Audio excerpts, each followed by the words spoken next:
you need to be very thoughtful when you're curating a team, because culture doesn't just happen, not good culture. And leadership doesn't just happen, at least not good leadership. And so there's a lot of that thought work that needs to go into it. And this is why so many experts say not to hire when it's past time to hire, right? You are just, the workload's past your ears. You were just drowning in work. You just want to hire someone to just relieve the itch now. That's going to lead to problems. Sure, sometimes it works out. Sometimes you get lucky. Sometimes when you post a random thing on Facebook and you have 300 comments, the right person DMs you. Like, it happens. But chances of that sustainably happening, especially as you grow and hire more people, those odds get a lot closer to zero. And so when you're hiring for your team, really that organizational planning is so critical.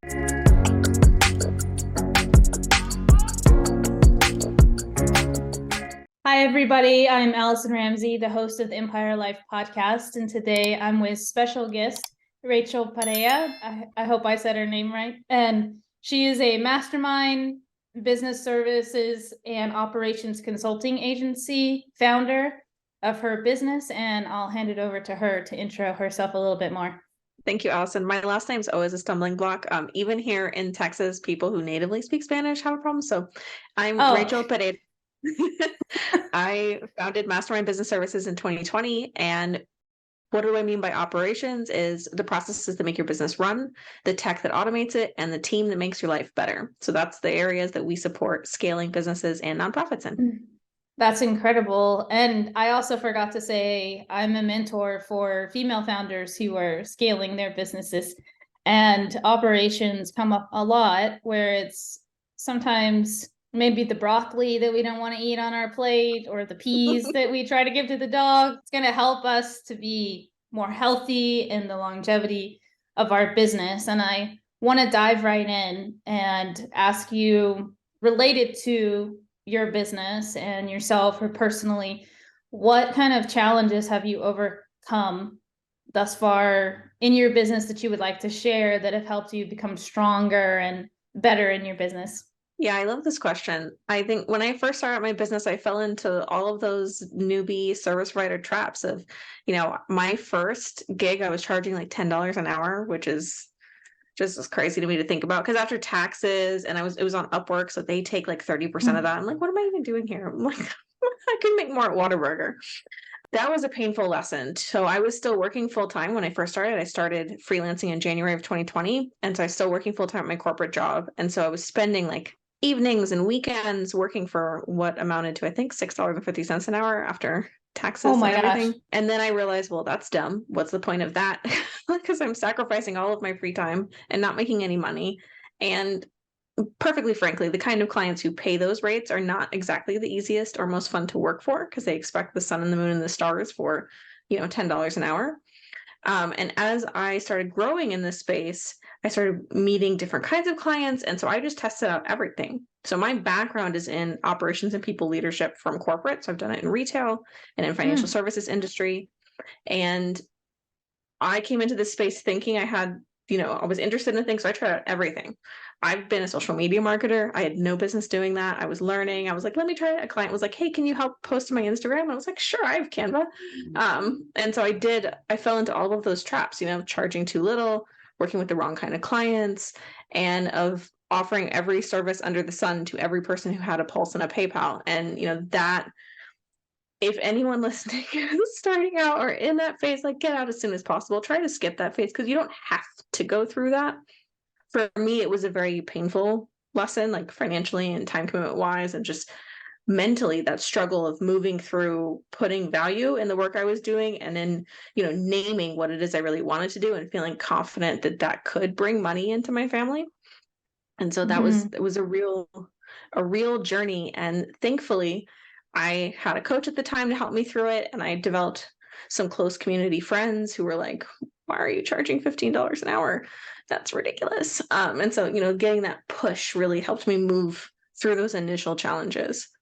And, as I'm sure like, new levels, new devils, right? So as my business has changed or pivoted or scaled, each time it's had fresh challenges. Like growing I transitioned into an agency model in July of 2021. And so figuring out how to create a team that was thoughtful and efficient and functional, we were all happy to work together, even with my team building experience, took a second. There's a learning curve, and onboarding clients and like trusting your team to do that work. And so that took a little bit of time to get used to. And so just, yeah, I feel like every time there's been a change or I've reached a new level, there's been a new challenge to push through. I completely agree. Yeah, for sure. I love what you said, new levels, new devils. And I did want to unpack a little bit about what you said on pricing and how what was involved. Well, I mean, that's not really one of the questions, but it's something that comes up a lot with my previous clients and my current ones with how do I know what to price my services? And even more than that, how do I emotionally or physically really lean in to the change in prices? Because like you said, your mentor might be, or your coach might be telling you that, your friends and family, but it comes from inside. And then when we voice it to other people, it's almost heard in our voices that we truly believe in that price. Because if it's not heard, I've seen a lot of clients might then say, oh, well, okay, well, I'm like, maybe I'm having this discount and kind of make up a discount on the fly. And, oh, well, I can give you this thing for free. And I can give you this other service I'll throw in, when they weren't really planning to do that. And then it ends up being more work for them. And they're not necessarily sticking with their price. So I just wanted to unpack that a little bit more. Yeah, there's so much mindset that goes into pricing. I think sometimes it's hard to quantify. Like that when I came into the scene in 2020, I felt like online business space was exploding. You know, all the women who were forced to find another way to make money to support their family because they're home with kids, and so much of the advice that I saw at the time was, charge your value, charge your worth. And it's like, but how do you quantify that? That's horrible advice. And so, figuring out, it's kind of mathematical, it's a little mathematical and a little, mindset. They've got to come together. Because like you said, if you can't say your price with your chest, your clients will feel it and no one's going to want to pay it. Yes. And I have another question on top of that. What do you feel like? This is a very deep topic I think, for female founders. What do you agree with people putting their pricing on their website or no? I like the happy medium. If I have something that has a range, I put starting at. If something's a flat rate price, I put the flat rate price.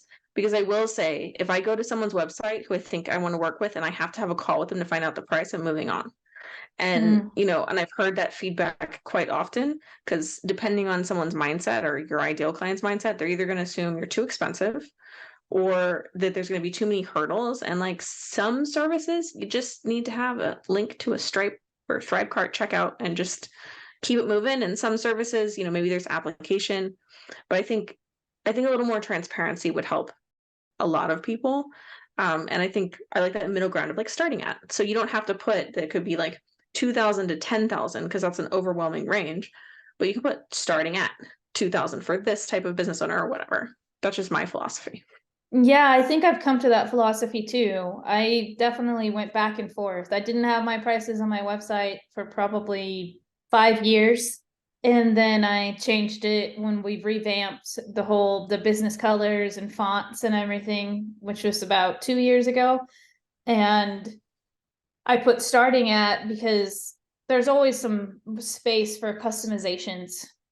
Like you were saying, maybe some clients want to add a few things, or they say, I really want to come to this one event and I want to go ahead and add that right now to the price. Or I want, one more hour of time with you a week or a month. I want to add that. So it gives some flexibility with customizing it to the individual, I think. Would you agree with that? For sure. And I know in my case, 98% of the time, what we offer applies, but there's always that 2% special scenario where after talking to someone, I realize, okay, maybe you don't need the whole thing, but you still need this key piece of it. And I want to be able to have that conversation with them. And, so if I'm going to do something like a smaller project, like we're just going to do a tech audit, we're not going to do a tech audit, no process mapping and an entire systems build out, that's going to be a different price. And so I like to have that like give people that range, because the person who might need a tech audit might not always be the same person who needs their entire business systems built out. So it allows for having more personalization to the Yeah. individual. I love that. And I want to dive right into the next one. And how do you feel like a child or some childhood story that has come up for you that is reflecting in why you do what you do? Or were you a super organized kid? So it's interesting. Everyone creates operations with organized. I am certainly not or this is where my neuro spiciness really shows up in, like, if you were to walk into my room when I was a kid, you'd be like, crap, that's messy. But I knew where everything was. Like, I knew which pile had my favorite jeans in it, and I knew where my book was stacked behind the other things. Like, that's how my brain functioned. And so I was never like super organized, but I think a good representation of why I do what I do and why my clients love me for it. By the time I was 11, I had a strategic plan mapped out for how I was going to be president. Like, and I mean, Wow. mapped out, like not like crayon. Like, I knew what college I was going to go to, what I was going to double major in, what internships I wanted to go to. Like, I literally mapped That's out so I incredible. could be president by the time I hit the age range to start campaigning.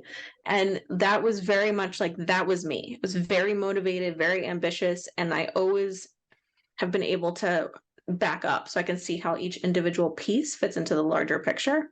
It's like, that's really the parallel of what I do now.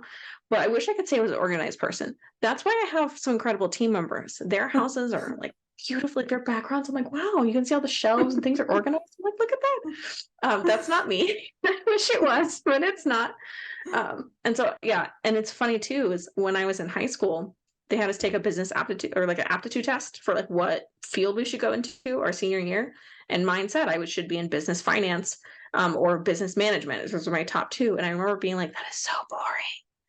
Because by the time I was in a senior in high school, I wanted to be Beyonce. Like, that was the new goal. And so She is I pretty thought it was so amazing. funny, right? I thought it was so funny that the girl who hated math and would get so bored, and a lot of these things that would apply to business, really, I was looking for a reframe of the way to approach it and a challenge. But at the time, I was like, this is so boring. And ironically, I spent most of my career in business finance. So, Really?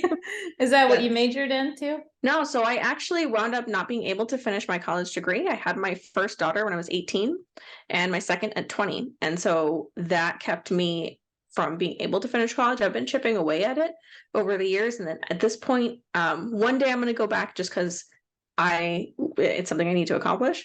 But at this point, I haven't needed it to be successful because I've been working since 2007. So I have so much like work That's experience now incredible. Yeah. that the degree feels like it would just be, putting it on paper. Yes. And for you, if you felt like it's not a necessity, but if you feel like personally, okay, I'm gonna be more fulfilled in my life because I get that. Yeah. I really like certifications. And so I've done several certifications through the community college and through some online trainings. And, I like taking classes, but they're not necessarily moving towards a degree at this point. Like, I have my bookkeeping certification because that was useful to me when I was starting my business. I did the director of operations certification. Like, I really like investing in more niche knowledge. I'm pursuing my Society of Human Resources Management certification this year. Like, I like a lot of those kind of more niche skills that I know I will get an ROI on for myself and my clients. Yes, I mean, I can see how that's extremely beneficial for yourself and your clients. For myself, I just continue to get experience through working with clients. I'm also a coder, a software developer, so I have some certifications in that. And I was doing that before in corporate, before starting Empire Life. That's a highly technical skill. Yes. That's really cool. There's not enough women in coding. Yes, I was the only woman in my last job in corporate. So that's I believe always it's interesting. There was one other woman in the whole company, and the first day of work, I kind of like crouched down at her desk and was like, "Hey, we need to be friends." She was like, "Oh yeah, yes, we do. I'm so happy. Like, let's have coffee or something." She's like, "I'm so happy you're here." And she was drawing every day. I mean, she did video game animation. So she had a big pad, which was really fascinating to watch her work. Well, it was a different area of the video game animation. Because the company that I worked for did a lot of video games, and I was in the education side. So I also have a teaching certification, which I'm now a retired professor. I was a professor for the last at ACC. I don't know if you're familiar Oh, with I that. love ACC. Yeah, I do too. My daughter goes there now too, part-time, as in high school. And I got too busy in my business this last year and I officially resigned. So I've been doing that for like part-time the last 5 years in data analytics. And well, I was doing Facebook digital marketing. That's how I got started. They reached out to me and they had a partnership with Facebook, which was really cool. For the first 3 years, I got to work directly with Facebook and ACC. And then I spearheaded a data analytics program after that contract ended. Very cool. I love that. ACC is a great school. Like it is. that's right, bookkeeping certification. And so like there's a CPA who taught it and it was just really cool. Are you a CPA as well? No, I'm not a CPA. Okay. So before starting my own business, I worked my way up to running a consumer lending branch. So it was like doing the underwriting and the collections and managing the team and all of that stuff. And I really loved our audits. That was the most, like, I was probably one of the only people in the company that when the auditor walked in, I was like, yay. I really loved the compliance side. And so at that time, I was still working towards my bachelor's and I switched my major from business management to accounting with the intention of going into forensic accounting. Oh, very cool. But I've realized since that I think my best love is serving accounting firms. Like there are some of our core client market is like the women who run CPA, bookkeeping, and accounting firms because I love that space. But with just the way things have gone in my life, I'm like, maybe one day I'll be an accountant. But right now, I'm good with doing the opposite of accounting. Yeah, if you do ever become a CPA too, like I was actually looking for a female CPA at some point because I love. Oh, you do? Okay, perfect. As I love doing my own taxes, which is I know strange, and I get very into learning new tax strategies and understanding the laws or how they work to better serve my family and myself. And I actually thought about being or getting another certification to be a CPA. And then I saw the finance course hours. I was like, yeah, I don't really want to go back to college. I'm good. I think I'll just read about it and do my own taxes for now until I can find a good CPA. Because to move into the next topic, like as we scale, that's part of the pivotal moment of understanding. I don't really have time to do. I make spreadsheets for every single month and column of expenses for every year. And then I like to take those and put those into TurboTax and analyze it from year to year, like different spending, the different expenditures and where we lost money, where we gained money in the business.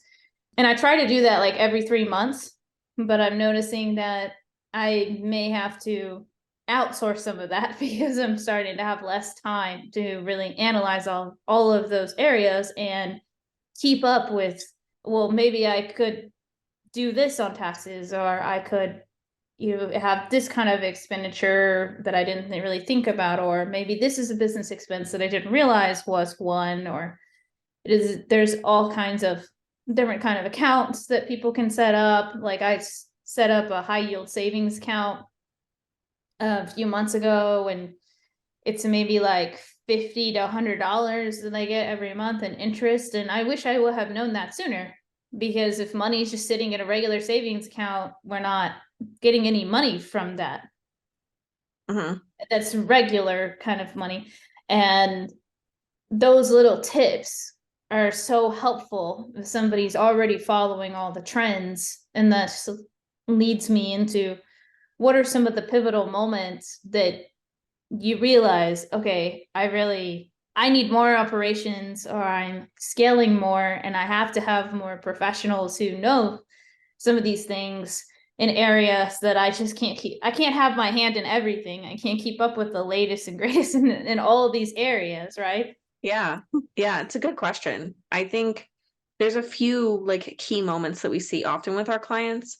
And I caution people not to invest in services like mine until you have a proven product, unless we've had a few clients who this is like their second, third, fourth business. So like they already understand the market, they know what they're doing, and they just don't want to spend the elbow grease setting up systems. We've helped those people, that's fine. But if like if this is your first business and you're still developing your offer suite, I always recommend you get that stabilized first. And that in and of itself is your like a first milestone of scale. You figured out a good price point, you're getting clients in the door, you're delivering the work. And then, okay, so now, your hair's on fire every day. So how do you fix that? And it doesn't always mean that you're automating everything from here to kingdom come. Like that's something that we see a lot too, is there's such thing as over automation. And it helps to step back and evaluate like how your business is running, how you want it to run, always keeping your client experience front of mind. Because then sometimes you might think you need to hire, but when you reevaluate what you're doing with your tech or the way things are running in your business, you actually don't need to hire. You just need to connect something through a third party integration, or maybe it means adapting your process a little bit, and then you can wait to hire longer. And then as you continue to scale, you're like, if I just automate all my tech tools, everything will be so much easier. But then once you have it all automated, you still need someone to push the buttons. Like there still needs to be that personal touch behind the scenes. Like you're talking about with numbers, like there's a lot of tools that can analyze numbers for you. But when you're thinking like from a strategy standpoint, you really want a person doing it. And so, Yes. the spreadsheets are great. I like Zero. I've used QuickBooks and Wave personally in the business, and like they're great tools to help analyze your numbers and track things. But having my accountant and my bookkeeper work together to review my numbers and help plan strategically has really been so great because it frees up all that mental space. But also that works like that in your business for your operations as well. So at those, we see it. So like there's that initial stage, you have a proven offer. Now you're in the six figures, you were churning and burning, everything is going great. You're starting to feel really like there's too much going on and you need a solution. That's another great stage. And we've gotten over that $250,000 mark. We are on our way to the million. It's another moment, like each level, you'll start to feel the gaps or places in your systems where the duct tape is living, and you need to look at it. And everyone, like I've worked with businesses who are multi-million dollars, I've worked with people who've been around for over 25 years. I work with people who just started yesterday, and everyone has duct tape in their systems. And so like, So true. it's so true. When I say systems, I don't just mean your tech tools. I mean, systems equal processes and tech together. And so each of those moments, really your processes are at the heart of all of it. And so you'll need to tweak them along the way as you grow, as you scale, like as you add new services and new layers. Like the way you onboard for one-to-one services is not going to be the same way you onboard for a group program. It's not going to be the same way you onboard for a course, and so forth. And so you want to make sure Yeah. that you're paying attention to all of those. And once you've proven that the offer is viable, that's a good time to come in and really make sure that your systems are set up. Yes, and to automate, well, something that came to mind when you're talking about automating, I'm a huge fan of that, and actually such a big fan that I was asked to leave some women's groups because I was wanting to talk about it so much, and it was really frowned upon. Like, you're dehumanizing the process. I'm like, wait, no, that's not what I'm trying to say. I'm trying to say it still needs to be humanized, but we can combine both of those together. Like, for example, with email marketing and making sequencing for the emails, I still want a copywriter to look over it, which we just hired one on the team and she's phenomenal. I still want her to look over it because I'm not a professional writer. I would like to be. And it's humanized. A real human wrote this email. But for every single program, the goal is to have a sequence that somebody goes into and they get a real human email. But a human is not personally sending that email to them. And so that's, for example, of that. And something I also really dislike is the chats when you're trying to talk to a real person and they just keep asking you a random question that doesn't relate with what you're trying to get to the bottom of. And we were talking about in the green room, you want to spend your money there. You want to get this service, but you're just going round and round with some kind of chat bot. And then they're like, yeah, we'll get back to you in 48 hours. And you don't end up spending your money there or getting the answer that you need. And that to me needs to be a real human a lot of times. Yeah, and I think there's a lot to be said for services that maybe need applications or you need to vet, but there's also something to be said for knowing your clients. And so like if your clients are they're gonna go to your website and they're looking for help now, and like you tell them there's gonna be a 48-hour wait after they got to run around from a chatbot, like what are the odds they're now Googling your competition? Like, so it's thinking about like the client experience for me really begins before the sale. Like, how is your client, when your client first interacts with your brand, what is that experience? Because that's that first touch point for what your company culture is and what you're putting out into the world. And that's what invites the right type of people in. And so if your initial contact is off-putting, it's going to be a lot harder to get them through your sales process. That's great points. And I tell my social media manager, her name is Berenice, that every comment needs to be answered. No, every message needs to be answered. If you're not sure how to answer it, forward it to me or bring it to my attention. But I want every single person in our community to feel seen and heard. First and foremost, whether they're eventually going to be a paying client or not, they're there in the community and they're appreciated. And that's the company culture. Like you said, that we're setting the tone, that they're accepted, 100%. Supported. And I wanted to move on to hiring, because I know that's a big thing for you. We were just talking about that I have a social media manager, a copywriter, podcast editor. The copywriter and podcast editor, it's been only a few months since we've hired them, and they're incredible.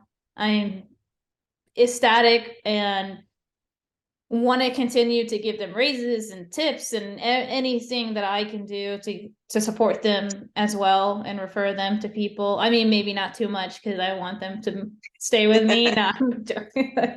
They're just amazing. So I was wondering, thank you. I was wondering what your feedback is on that about hiring people for your team. Yeah, so I've done a lot of hiring over the last decade, and something that I like to tell business owners particularly is your culture does not start when they're hired. Similarly to your client experience, your culture starts in the role description you put out, in your hiring process, in where you're sourcing applicants from.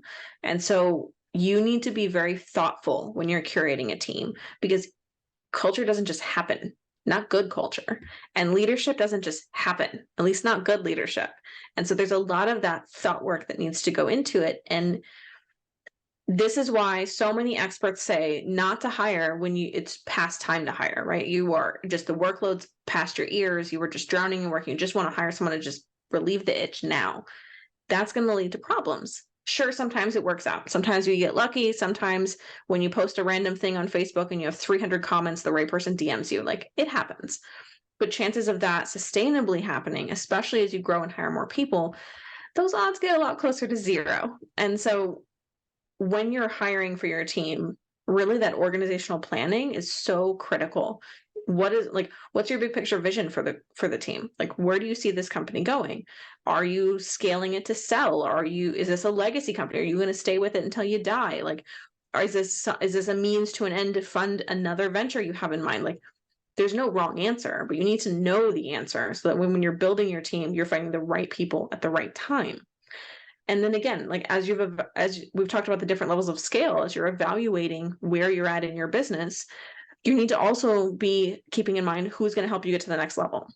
Like, for example, one of my first hires in my business was a marketing strategist, because I'm an ops person. I'm not a marketing person. And so knowing where your weaknesses are and how those weaknesses are holding you back from where you want to be. is really important. So keep all of that in mind before, see, then all of this is before you even start hiring. Like, we haven't even talked about, interviewing or sourcing or any of that. This is just all the work that goes in before you're hiring, which I think is why there's a lot of business owners who feel very resentful about team management and hiring, and they feel like it's overwhelming. It's because there's a lot of that pre-work that they're not doing. And so those shortcuts or lack of knowledge really shows up when you do find people, because there's a lot of gaps or inefficiencies, or they don't feel supported, so they start to resent you and the work, and like, there's a lot that can happen. So it takes very intentional decision making to hire well. It does. And before hiring the people I was just talking about, I started making a list, like you said, in a spreadsheet, like Google Sheets, about what are the exact tasks that I want them to do, and how would they go about, like, where would they find this document, and can I start making these documents for them already, even before hiring them? And then asking them, once they are hired, do you have questions about any part of the document? Is anything unclear that I can add? Like, please, ask me questions. And do you feel, because the goal also is to get them to feel comfortable that they could train another person if needed to do something more. If they moved up and they got a raise, they had more responsibilities, maybe they can train someone else. So that means that they have to be extremely well trained in order. I try to think about it like that. Like, am I training them so well that they could offload their job to someone else and they could personally train them? Yeah, and I'm a big supporter of cross-functional team members. Like, so especially if when you have contractors, if your business is reliant on one person who is a contractor, you're not doing it right. Because not that anything's guaranteed, like, employees are not necessarily guaranteed, they could quit at any time. But with a contractor, it's even more shaky ground. Like, you want to make sure that you have a backup plan, right? Like, always enter with the exit in mind, right? Like, so in a similar, more upbeat note, training them so that they can train the next person who's coming in behind them is great, because it means that they do truly understand what they're doing and their role. So good job. Thank you. I'm trying. I feel like I can always improve with the SOPs. I feel like there's more SOPs consistently. Coming back to the pivotal moments of scaling, there's consistent more things to do. Like a new role recently for a team member was to make sure that every Monday by end of day, she sends emails to the upcoming podcast guests for this week, for the upcoming week. And then they can respond, and I'm on that email. But before I was doing that, that was like my responsibility. I was thinking, I think she can really handle this. I need to offload, because sometimes I forgot. Sometimes I do it on Tuesday or Wednesday, or or I do one by one. Okay, I sent tomorrow's, or I sent the next day, and that's not really efficient. So it's definitely more efficient to have her send them all at once and CC me. And I got the first one, I think, a few weeks ago, and I was like, oh my gosh, I didn't even have to think about that. It was happening in the background. And that feels really good to get CC'd on it. Yeah. When your team member starts coming in and really like flying in your business, it's such a weight relief. Like, when you have a good team working, like, it's just this incredible feeling that I don't feel like I've had duplicated in any other area of running a business, or even leading an office in corporate. Like, just having a team that runs like a well-oiled machine that's happy to work for you is just this other level of feeling. It is. I'm stepping into that continuously. And I think, well, the new copywriter, she was telling the team recently that I just feel so empowered. Like, just writing this content is an inspiration for me.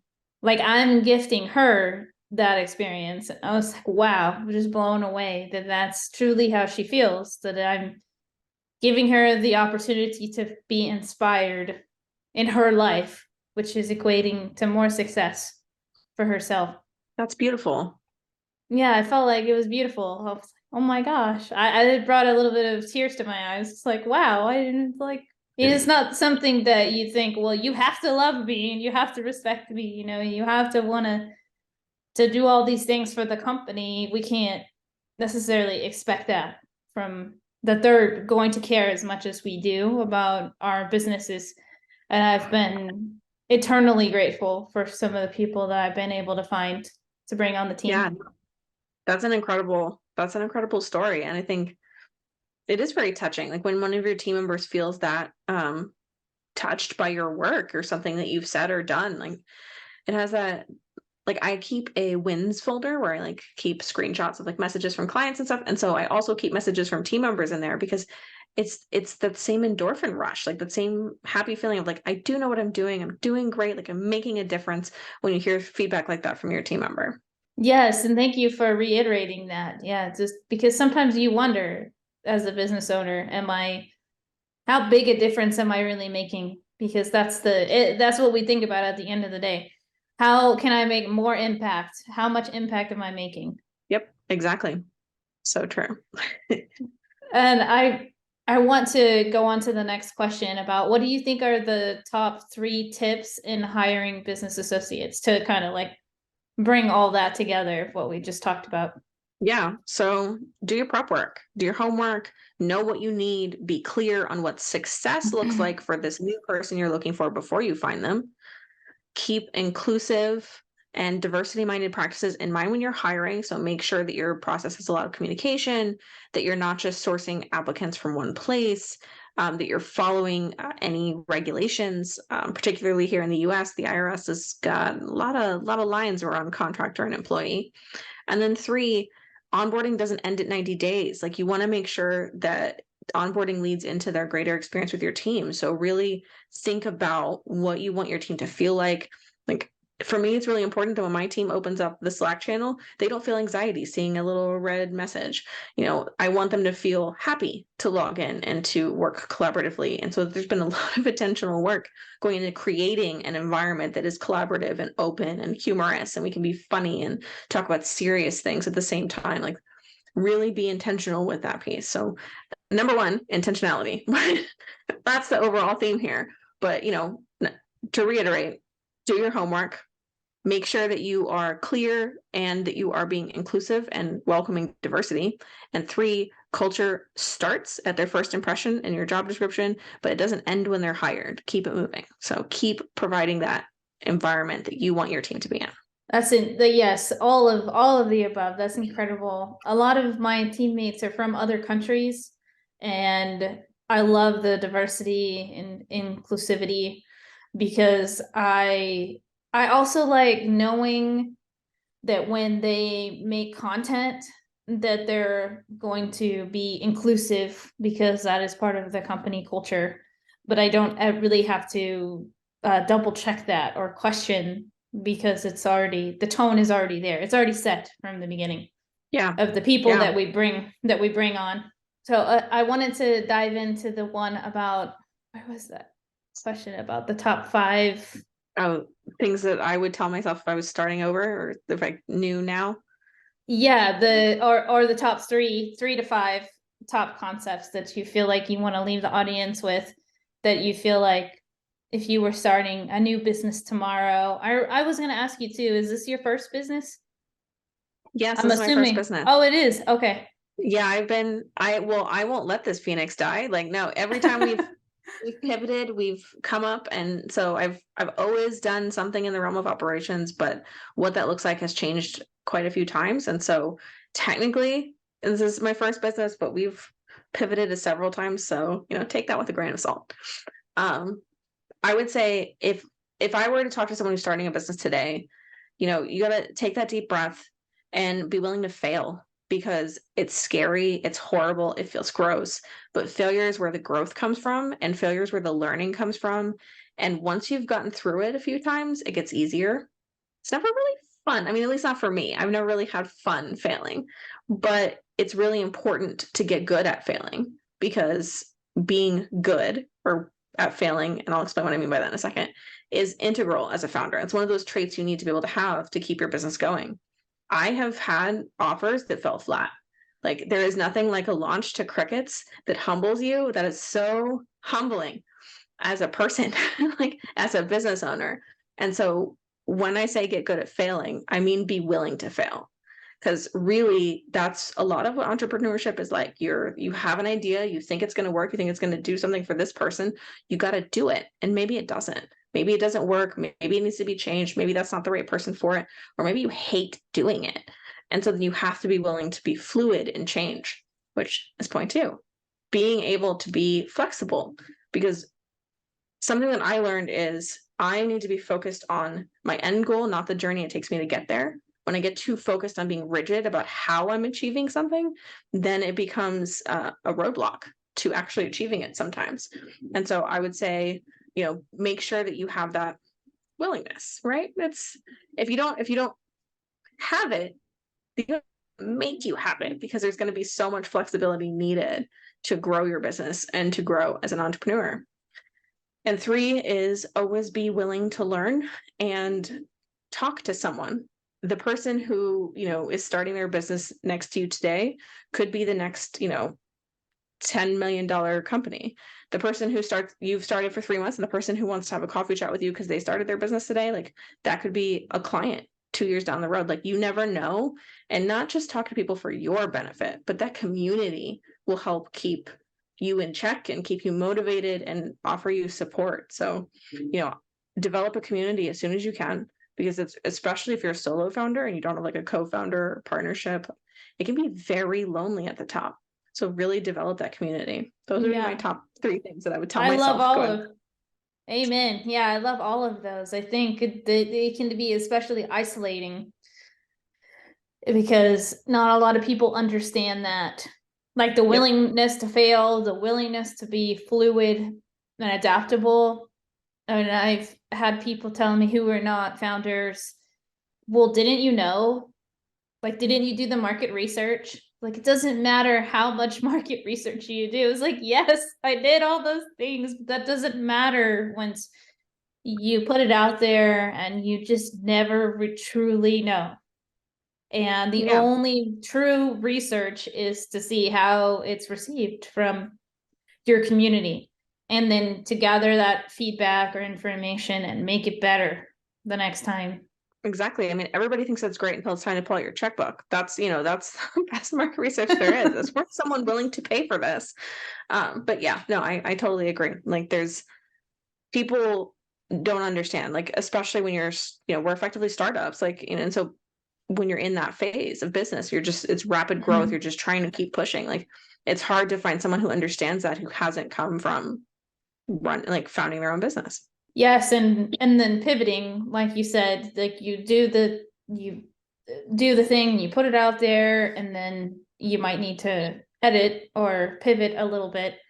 But that doesn't necessarily mean that we failed completely, because we still learned from it and we can put it back into the market better than if we didn't ever do it in the first place, or if we thought it has to be perfect, or well, I have to do more market research for the next 3 years before I actually put it out there, or 10 years. And I've heard of people wanting to start businesses for 30 years and still not really starting it, and feeling worried about, I still need that perfect idea, or I need to craft it. And that's probably similar to you.